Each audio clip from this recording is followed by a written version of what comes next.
আজ 2025 সালের 15ই আগস্ট এই স্বাধীনতা দিবস। Bright future and modern academy school KG স্কুলের আমাদের জাতীয় পতাকা উত্তোলন করা হবে।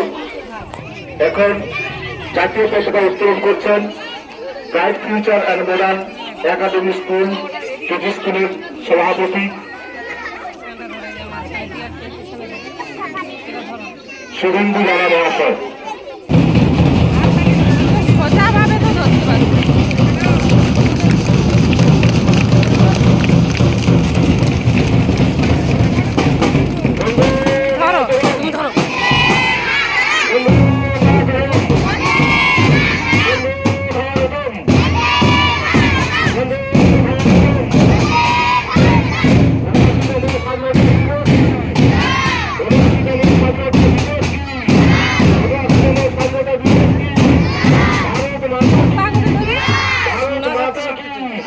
भारत माता की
মাল্যদান করছেন bright future and modern academy KG স্কুলের প্রধান শিক্ষক মানস কুমার সাউতিয়া মহাশয়।